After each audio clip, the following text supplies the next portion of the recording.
Hello friends, welcome to the Selection Campus. If you are new to this channel, you can subscribe this channel. और अगर आप इसकी PDF चाहते हैं इस एडिटोरियल की तो आप हमारी ऐप से ले सकते हैं। ऐप का लिंक डिस्क्रिप्शन में। ओके, ठीक है, वहाँ फ्री स्टडी मटेरियल में जाइए और इसकी पीडीएफ रीड कर सकते हैं। तो आज हम थोड़ा लेट हो गए हैं, कोई काम था मुझे, तो जल्दी से देखते हैं ये एडिटोरियल आज किस पर बेस है। देखो, रेगुलेशन रिडक्स, क्या मीनिंग होता है इसका? रिडक्स का मतलब रीस्टोर्ड। ये आज एडिटोरियल किस पर बेस है? देखो, सुप्रीम कोर्ट ने को कहा है और ये गवर्नमेंट के बीच में, हमारी जो इंडियन गवर्नमेंट है बीजेपी की, इनके बीच में कुछ कहा सुनी चल रही है। किस पर बेस? इन्वायरमेंट पे बेस। तो ये जो भी बड़ी बड़ी इंडस्ट्री होती हैं वो बहुत ज़्यादा पोल्यूशन करती हैं, जिससे वाइल्ड लाइफ को खतरा रहता है, पेड़ पौधों को खतरा रहता है, पोल्यूशन होता है, पानी साफ़ नहीं होता। तो इससे लोगों को एक जगह से छोड़ दूसरी जगह पे जाना पड़ता है और बायोडाइवर्सिटी पे खतरा आता है। तो ये कह रहे हैं इनका कोई रेगुलेटर क्यों नहीं है, काम क्यों नहीं कर रहा? पर सरकार क्या कहती है? गवर्नमेंट कहती है कि हमें तो पैसा देती हैं कंपनियां, मतलब गवर्नमेंट किसका साथ देगी?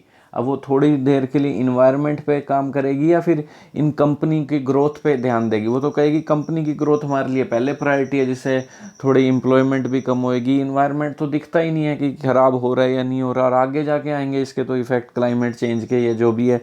ठीक है, तो ये कहते हैं अभी तो इंडस्ट्री को ग्रो होना ज़रूरी है ताकि लोगों को रोज़गार मिले, पैसा आए। तो इस पर ज़्यादा ध्यान देते हैं, इन्वायरमेंट पर नहीं देते। सुप्रीम कोर्ट ने यही कहा है कि भाई आप कोई रेगुलेटर लाइए जो जो इंडस्ट्री ज़्यादा पोल्यूशन करती है तो उन्हें बैन किया जाए। तो इसी पर बेस ये एटोलिए, पहले भी कई बार इन पे बात की गई है, तो इसीलिए कह रहे हैं रेगुलेशन रिडक्स। रिडक्स का मतलब है रीस्टोर, ब्रिंग समथिंग बैक, दोबारा रेगुलेशन पे बात की जाए।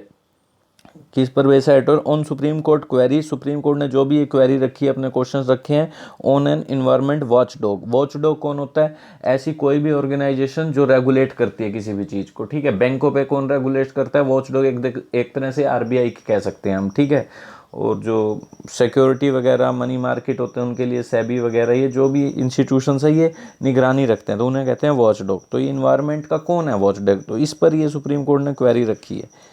एन इन्वायरमेंटल रेगुलेटर, इन्वायरमेंटल यहाँ एडजेक्टिव हो गया, इन्वायरमेंट नाउन होता है। रेगुलेटर कैन वर्क, तभी काम कर सकता है only if government see the value of nature. जब गवर्नमेंट नेचर की वैल्यू को समझेगी तभी तो एक इन्वायरमेंट रेगुलेटर काम कर सकता है। ठीक है, क्योंकि गवर्नमेंट के अंडर ही काम करते हैं सभी। जब गवर्नमेंट को ही वैल्यू नहीं होगी नेचर की तो वो क्या करेगा? The Supreme Court's notice to the centre. Supreme Court ने जो भी नोटिस दिया है किसको? सेंटर को।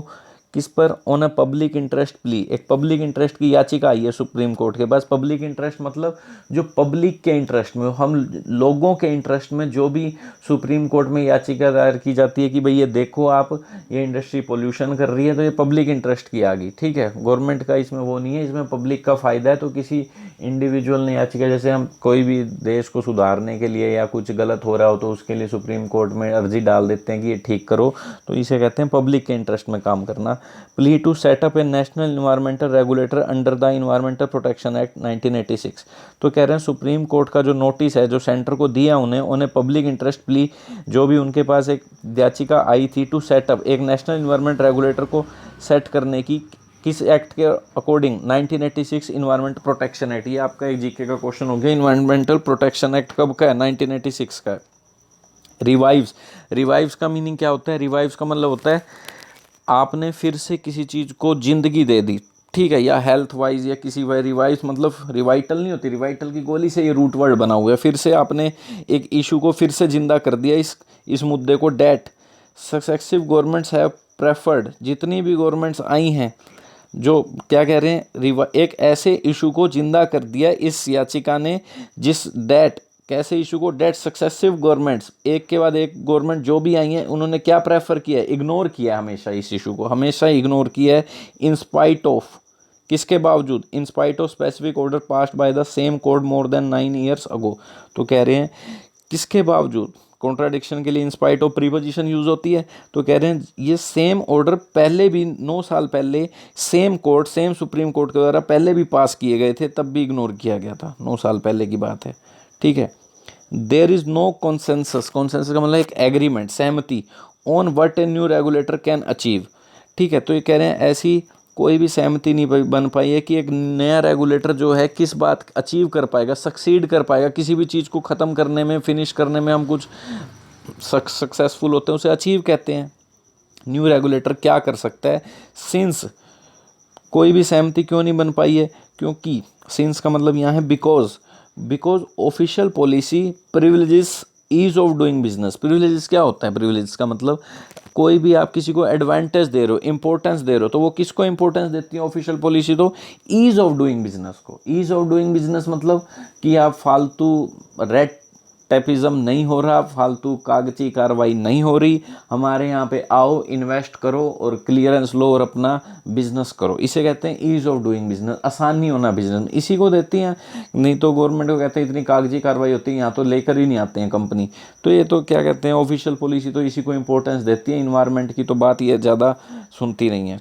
ठीक है, तो ये नेक्स्ट क्या है, the draft environmental impact assessment EIA, इसकी आगे भी आएगा ये शॉर्ट फॉर्म, तो इसे याद रखना, इन्वायरमेंटल इम्पैक्ट असेसमेंट नोटिफिकेशन 2020। ये एक जीके का क्वेश्चन हो गया कि EIA की फुल फॉर्म क्या है, environmental impact assessment, which seeks to advance that goal. Which seeks मतलब जिन्होंने प्रयास किया, एडवांस का मतलब ग्रो करने का, इस गोल को, एडवांस का मतलब क्या होता है, एडवांस मूव समथिंग फॉरवर्ड, इस गोल को आगे ले जाने का, makes no effort to disguise the desire to virtually eliminate civil society's role. Makes no effort, तो ये कह रहे हैं ये जो नोटिफिकेशन आई है environmental impact which seeks to advance that goal, कौन सा गोल, जिस पर हम बात करें कि इन्वायरमेंट सुधारा जाए, makes no effort. Makes no effort का मतलब easily disguise the desire, disguise का मतलब होता है किसी को मतलब धोखा दे देना, छिपा लेना, इस डिज़ायर को, disguise the desire to virtually eliminate civil society role. तो ये कह रहे हैं ये जो काम का नहीं है ये बिल्कुल भी, ये जो इम्पैक्ट असेसमेंट नोटिफिकेशन निकाली है इसने हमेशा यही प्रयास किया क्या, कि ये जो डिज़ायर है ना सिविल सोसाइटी के रोल को ऑलमोस्ट, वर्चुअली का मतलब ऑलमोस्ट ख़त्म ही कर दिया जाए सिविल सोसाइटी के रोल को, ये इसने साफ साफ इस डिज़ायर को छिपा लिया है, गवर्नमेंट के जो छिपे हुए डिज़ायर को है छिपा लिया है। ये भी गवर्नमेंट का साथ ही दे रहा है ये जो भी ड्राफ्ट लेकर आए हो तुम, ठीक है। It does not encourage the public to voice its views, इसने कभी भी इनकरेज नहीं किया है पब्लिक, इनकरेज का मतलब किसी को मतलब आप उसका कॉन्फिडेंस बढ़ा रहे हो, ठीक है, कि public encourage the public to voice its views. Voice का मतलब कि वो अपने व्यू रखे, व्यू उठाए, आवाज़ दे उस व्यूज़ को, मतलब लोगों क्या, लोग अपने आवाज़ उठाएं कि ये कंपनी सही नहीं है, यहाँ से पोल्यूशन हो रहा है, इसने कभी भी इनकरेज नहीं किया। एंड रिपोर्ट वायलेशंस, ठीक है, ना ही इन्होंने वायलेशंस की रिपोर्ट को कभी सुना है कि ये वायलेशन हो रही है, उल्लंघन हो रहा है। While independent scrutiny of proposal is weekend, जबकि ऐसे केस में इंडिपेंडेंट छानबीन, स्क्रूटिनी क्या होता है, स्क्रूटिनी का मतलब कोई भी आप जांच पड़ताल इंडिपेंडेंट कर रहे हो इन प्रपोजल्स की, जो भी इंडस्ट्रीज लेके आते हैं, इस वीकेंड ये तो वैसे ही कमज़ोर है। और इस तरह से ये जो बनाई जा रहे हैं EIA जैसे इम्पैक्ट असेसमेंट, ये वैसे ही काम नहीं कर रहे हैं गवर्नमेंट के अंडर रहते हुए। और इंडिपेंडेंट जो छानबीन है जबकि वो वैसे ही क्या कहते हैं, ऐसे प्रपोजल वैसे ही कमज़ोर हैं। इन प्रपोजल्स की इंडिपेंडेंट छानबीन कोई अकेला आदमी थोड़ा कर सकता है, ये तो वैसे ही बहुत कमज़ोर बात है। In fact the EIA process जो अभी बात की थी, स्पेशली आफ्टर द नोटिफिकेशन इन 2006, तो कह रहे हैं ये जो प्रोसेस है, नोटिफिकेशन आई थी कोई 2016 में, has been heavily criticised. Criticised का मीनिंग क्या होता है, क्रिटिक्ड का मतलब होता है अपना जजमेंट देना, ओपिनियन देना। क्रिटिक्स क्या होते हैं, जो जैसे मूवी रिलीज़ हुई उसके बारे में क्रिटिक्स देना, कैसी थी, अच्छी थी या बुरी थी। Has been heavily criticised for conflicts of interest, तो कह रहे हैं हैविली क्रिटिक्ड, हैविली क्रिटिक्ड मतलब बहुत ज़्यादा इसको जज किया गया फॉर कॉन्फ्लिक्ट्स ऑफ, ये जो नोटिफिकेशन आई थी 2016 में, इसको बहुत ज़्यादा जज ओपिनियन रखे गए कि इसका जो इंटरेस्ट में कॉन्फ्लिक्ट्स हैं, कॉन्फ्लिक्ट्स का मतलब क्या होता है, डिसएग्रीमेंट बिटवीन पीपल। क्या कॉन्फ्लिक्ट्स हैं, the proponent of project is responsible for producing the EIA report. तो ये कह रहे हैं कॉन्फ्लिक्ट्स क्यों हैं, लोगों ने क्यों ऐसा ओपिनियन रखा इस नोटिफिकेशन के बारे में, ये जो निकाली थी ऊपर ऊपर की बातें कि हम तो ये कर देंगे वो कर देंगे, क्योंकि ये जो इंटरेस्ट था ना, इन्होंने हमेशा जो भी इनकी क्या कहते हैं रिपोर्ट आई थी EIA, ये किसके फेवर में आई थी। देखो द प्रोपोनेंट क्या होता है, कौन होता है प्रोपोनेंट, प्रोपोनेंट होता है जो फेवर करता है किसी चीज़ का, किस चीज़ का फेवर, प्रोजेक्ट, जो भी इंडस्ट्री है। The proponent of project is responsible proponent of project is responsible का मतलब है जो भी इंडस्ट्री लेने लगाना चाहता है, प्रोजेक्ट का जो भी सपोर्टर है, इंडस्ट्री का सपोर्टर है, वो रिस्पॉन्सिबल रहता है, जिम्मेदार है EIA की रिपोर्ट बनवाने में, कि EIA जो भी रिपोर्ट देगी ना वो किसके फेवर में देगी, प्रोपोनेंट ऑफ अ प्रोजेक्ट, मतलब जो भी इंडस्ट्री लगाने वाला है इंडस्ट्री के फेवर में उसी के, क्योंकि पैसे खिला देते हैं ये, ठीक है। वाइल क्लियरेंस अंडर फॉरेस्ट, जो भी फॉरेस्ट के अंडर क्लियरेंस मिलती है कि जंगल नहीं काटे जाएंगे, वाइल्ड लाइफ सेफ रहेगी, पानी और हवा सेफ रहेगी, quality lies are heavily weighted in the favour of promoters. तो ये किसके फेवर में जाती हैं सारी चीज़ें, हैविली वेटेड मतलब वेट किसको मिलता है, मतलब भार ज़्यादा पड़ना किसका भारी रहता है, प्रोमोटर्स का, जो भी इंडस्ट्री लगाना चाहते हैं उनका। Rather than reform the system in 2011 and 14 the centre, कह रहे हैं रिफॉर्म करने की बजाय सिस्टम में 2011 और 2014 में जो भी कानून आए थे या पास किए गए थे या कोई याचिका आई थी उसमें हुआ होगी कोई बात, the centre rebuffed the apex court on the question of forming an independent regulator. Centre ने साफ साफ रिफ्यूज़ कर दिया, रिबफ्ड का मतलब किसी का सजेशन आप साफ साफ मना कर देते हो, रिबफ्ड कर दिया। अपेक्स कोर्ट मतलब सुप्रीम कोर्ट, हाईएस्ट कोर्ट, किस क्वेश्चन का, कौन सा, मतलब जो भी सुप्रीम कोर्ट ने क्या कहा था सेंटर को, सेंट्रल गवर्नमेंट को, on the question of forming an independent regulator, independent regulator बनाओ जो इन्वायरमेंट को चेक कर सके, ठीक है, कि ये सही हो रही है, ये इंडस्ट्री सही है या नहीं है, ठीक है, नहीं तो इसे ब्लैक लिस्ट करो। तो इस सेंटर ने साफ साफ इस बात को रिफ्यूज़ कर दिया, इस क्वेश्चन को। कंटेंडिंग डेट, कंटेंडिंग का मतलब है क्या आर्ग्यूमेंट करते हुए, कंटेंट का मतलब क्या होता है, जब आर्ग्यूमेंट हो, डिसएग्रीमेंट हो, क्या ये पार्टिसिपल का काम कर रहे हैं, प्रेजेंट पार्टिसिपल का, क्या आर्ग्यू करते हुए, that its orders in the Lafarge mining case were only in the nature of a suggestion. कह रहे हैं जो सुप्रीम कोर्ट का ऑर्डर आया था लफार माइनिंग केस, ये कोई होगा, माइनिंग का क्या होता है, कोयला वगैरह खाने खोदना, ठीक है, जिसमें वाइल्ड लाइफ जो सब खराब होती हैं चीज़ें, ठीक है, इफ़ेक्ट आता है इन्वायरमेंट पे, तो माइनिंग करते हुए।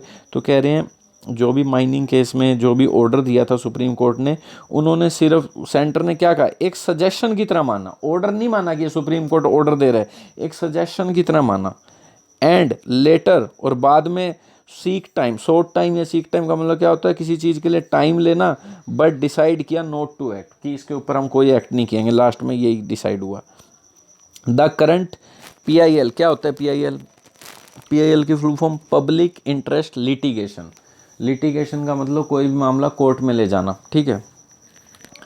तो ये जो करंट पब्लिक इंटरेस्ट लिटिगेशन आई है सुप्रीम कोर्ट के बाद, पब्लिक इंटरेस्ट लिटिगेशन मतलब जिसने भी पब्लिक के इंटरेस्ट में, लोगों के इंटरेस्ट में, इन्वायरमेंट के इंटरेस्ट में कोई भी लिटिगेशन कोर्ट में डाली है, कोई मतलब अपनी याचिका रखी है कि कोई, लिटिगेशन का मतलब यही होता है कोई आप कोई भी मुद्दा आप कोर्ट में ले जा रहे हो, ठीक है। तो ये कह रहे हैं पब्लिक इंटरेस्ट में लिटिगेशन जो डाली है करंट में, इज़ फोर्सिंग द गवर्नमेंट, ये गवर्नमेंट को फोर्स कर रही है किस चीज़ के लिए, to come up with a fresh explanation on why it has been sitting on its hands all along। तो कह रहे हैं with a fresh explanation, come up with a fresh explanation on why it has been sitting on its hands all along। मतलब ये कह रहे हैं ये जो सुप्रीम कोर्ट है ये क्यों मतलब अपने हाथ पे हाथ इन्हीं का साथ दे रहा है, कम विद, सीधी सी बात ये है, इस सेंटेंस में यही बोल रहे हैं, जो forcing the government to come up with a fresh explain why it has been sitting on its hands all along. तो ये कोई भी काम गवर्नमेंट क्यों नहीं कर रही है, ये एक्सप्लेनेशन मांगी है सुप्रीम कोर्ट ने।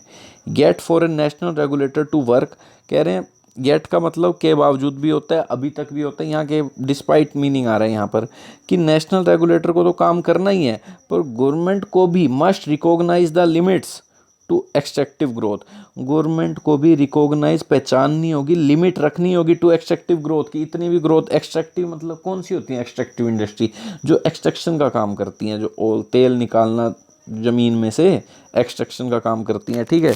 तो ये कह रहे हैं नेचुरल रिसोर्सेज को निकालती हैं, तो गवर्नमेंट को एक लिमिट तो तय करनी ही होगी कि कितनी ग्रोथ चाहते हो तुम, रिस्पेक्ट करना होगा गवर्नमेंट को न्यूट्रल बॉडी का, न्यूट्रल बॉडी जो भी सुप्रीम कोर्ट है जो किसी सरकार का साथ नहीं देती है, रेगुलेटर्स हैं जो किसी के अंडर नहीं होते हैं, जैसे इलेक्शन कमीशन हो गया, ठीक है, ये सब RBI हो गया। Preserve the integrity of the environment, और क्या करना पड़ेगा, integrity of the environment, integrity का मतलब एक तो होता है ऑनेस्ट और एक होता है यूनाइटेड, यूनिटी की, ये भी आपका पार्ट है, इन्वायरमेंट भी आपके देश का या इंडिया का ही पार्ट है, इसकी इंटीग्रिटी को, इसकी स्वतंत्रता को, ये मतलब हमारा ही पार्ट है, ये कुछ अलग नहीं है, इसकी यूनाइटेड रहना पड़ेगा। इन्वायरमेंट को भी हमें अपना समझना होगा, ये नहीं इंडस्ट्री लगाते रहो और इन्वायरमेंट ख़राब करते रहो, तो इसे भी बचाना होगा।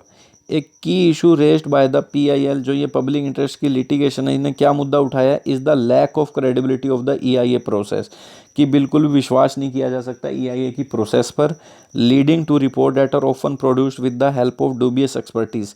तो कह रहे हैं ये जितनी भी रिपोर्ट्स बनाई जाती है with the help of dubious expertise, dubious का मतलब जिस पर ट्रस्ट नहीं किया जाता है, ऐसी स्किल लगी हुई है इसमें, एक्सपर्टीज़ का मतलब स्किल, एंड मैनिपुलेटेड डाटा, और डाटा को पूरी तरह से मैनिपुलेट किया जाता है, गलत दिखाया जाता है कि हाँ ये इंडस्ट्री सही है, इसमें इन्वायरमेंट का कोई नुकसान नहीं है। In most cases the proponents also ignore the views of communities, proponents वही सपोर्टर इंडस्ट्री के, जो इंडस्ट्री लगाना चाहते हैं, वो इग्नोर कर देते हैं टोटल कम्युनिटीज़ के व्यूज़ पे, जो लोग हैं, लोग बाग वहाँ पे रह रहे हैं, उनके व्यूज़ को, डैट वुड बी डिस्प्लेस्ड, उन्हें डिस्प्लेस होना पड़ता है। डिस्प्लेसमेंट का मतलब क्या होता है, मूवमेंट, तो उन्हें अपना घर छोड़कर जाना पड़ता है, जो एंड आर इल इक्विप्ड, और जो क्या है वहाँ के कम्युनिटीज़ वाले, जो वहाँ के लोग हैं वो इल इक्विप्ड टू असेस, क्या मतलब इल इक्विप्ड है, इल इक्विप्ड का मतलब उनमें इक्विपमेंट की कमी है, संसाधन की कमी है, ये मापने के लिए इक्विपमेंट नहीं है उनके पे, ये मापने के लिए, क्या मापने के लिए, the loss of biodiversity and ecosystem services such as, ठीक है। तो ये कह रहे हैं जो भी व्यूज़ ऑफ कम्युनिटीज़ के हैं दैट वुड बी डिस्प्लेस्ड, जो डिस्प्लेस मतलब जिन्हें घर छोड़कर जाना पड़ता है, और जो भी वो इल इक्विप्ड हैं इस लॉस को सहने के लिए, बिल्कुल ही नहीं सह सकते। किस चीज़ का लॉस, बायोडाइवर्सिटी, क्या होता है बायोडाइवर्सिटी, जहाँ पे अलग अलग, मतलब इस डाइवर्सिटी क्या होता है, जहाँ अलग अलग रिलीजन के लोग रहते हैं, अलग अलग जाति के लोग रहते हैं, अलग अलग कल्चर फॉलो करते हैं। बायोडाइवर्सिटी मतलब इंसान, जानवर, पेड़ पौधे सब आ गया। इकोसिस्टम उसी से तो बनता है, सभी लोगों से मिलकर, आदमी से लेकर, जानवर से लेकर, पौधे से लेकर, कीड़े मकोड़ों से लेकर, इन सब ने हमारा इकोसिस्टम बना रखा है।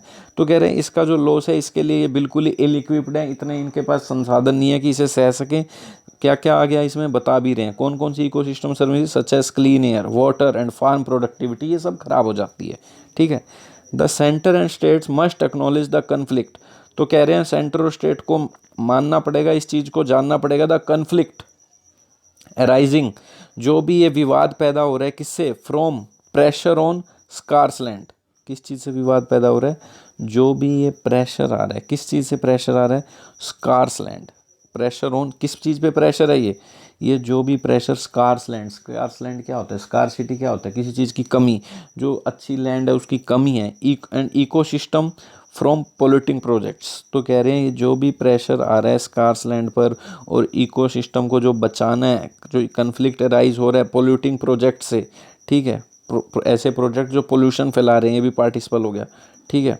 विच हैज़ ऑलरेडी क्रिएटेड, ऐसे प्रोजेक्ट जो पहले ही क्या बना चुके हैं, क्लस्टर्स, क्या होता है क्लस्टर का मतलब, क्लस्टर का मतलब होता है ग्रुप ऑफ सिमिलर थिंग्स, ऐसी ऐसी सिमिलर थिंग जिसने किसी चीज़ को पूरा कवर कर लिया हो, ठीक है, जैसे इस पार्ट को पूरा कवर कर लिया।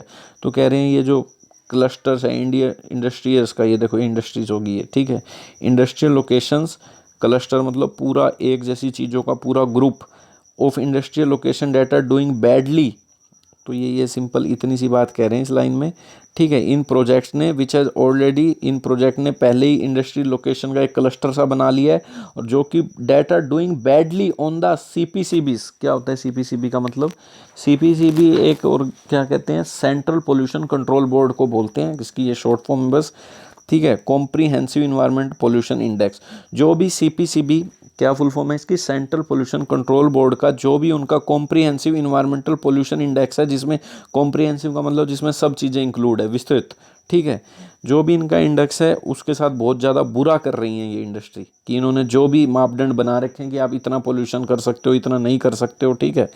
इट इज स्ट्राइकिंग का मीनिंग होता है ये साफ नोटिस, इजिली सीन, ये साफ साफ दिख रहा है that this did not stop approvals for further polluting activity, कह रहे हैं ये बिल्कुल भी इन्होंने स्टॉप नहीं किया अप्रूवल देना फॉर फर्दर पोल्यूटिंग एक्टिविटी, और ज़्यादा पोल्यूटिंग एक्टिविटी के लिए इन्होंने कोई भी अप्रूवल देना बंद नहीं किया। इन सम ऑफ दिस प्लेसेस, किस प्लेसेस में, सच एस लार्ज कोयल बेस्ड पावर प्लांट्स, अब इन प्लेसेस में कौन से, जहाँ पे लार्ज कोयले के बेस्ड पावर प्लांट्स बनाए गए हैं और जो क्लियर भी किए गए हैं इन रिसेंट ईयर्स। कहाँ का, कानपुर, कुडालोर, ये तमिलनाडु में, एंड एंगुल इन उड़ीसा, ये उड़ीसा में है।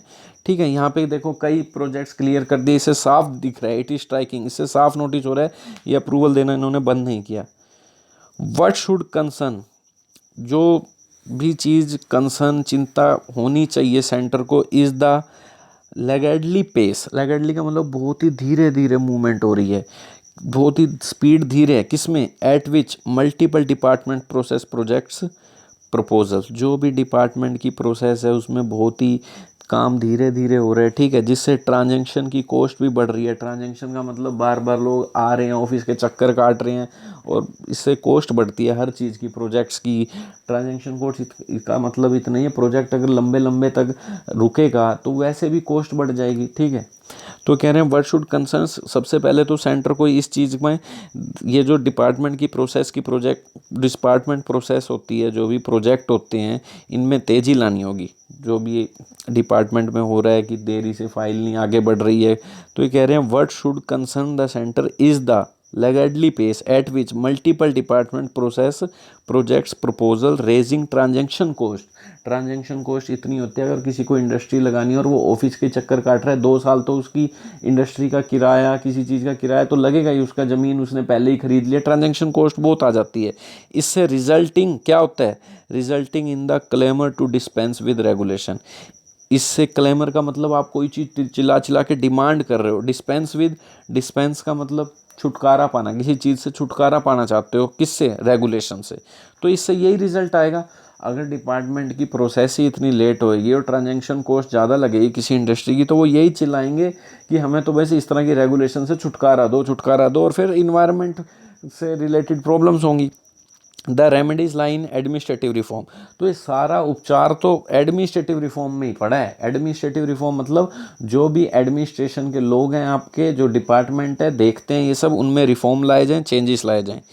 इट इज़ एमिनेंटली फिजिबल का मतलब क्या होता है, फिजिबल का मतलब एबल टू बी अचीव, जिसे अचीव किया जा सकता है। एमिनेंटली का मतलब ऑब्वियसली। ठीक है, तो ये कह रहे हैं it is eminently feasible for example to produce a white list of lands for industry. तो कह रहे हैं ये बहुत ही ज़्यादा ज़रूरी है अचीव करना इसे, वेरी ऑब्वियस, फिजिबल है, अचीव किया जा सकता है। फॉर एग्जांपल क्या करना इनको लिए प्रैक्टिकल है, जो अचीव किया जा सकता है वो क्या है, सबसे पहले तो क्या करे, एक वाइट लिस्ट बनाई जाए। एक तो ब्लैक लिस्ट होती है, एक वाइट लिस्ट होती है। ब्लैक लिस्ट में बाहर कर दी जाती हैं, वाइट लिस्ट में इंक्लूड कर ली जाती हैं। ऐसी land, white list of lands for industry, तो ऐसी लैंड्स की वाइट लिस्ट बनाई जाए जहाँ इंडस्ट्री लग सके। रिक्लेमिंग पोल्यूटेड एरियाज, ठीक है, और जो भी पोल्यूटेड एरियाज हैं, पोल्यूशन ज़्यादा कर रही है, उनके रिक्लेम किया जाए। रिक्लेम मतलब दावा दोबारा किया जाए कि ये पोल्यूटेड एरियाज अब में इंडस्ट्री नहीं लगाई जाएंगी, या उनको ठीक किया जाए। सिंपल सी यही बात कह रहे हैं। What India can not afford to do is further, जो इंडिया है अफोर्ड नहीं कर सकता क्या, is further degrade its forest, rivers, wetlands and air. अपनी क्वालिटी, डिग्रेड का मतलब बहुत ही ज़्यादा वर्स्ट कंडीशन में आ जाना।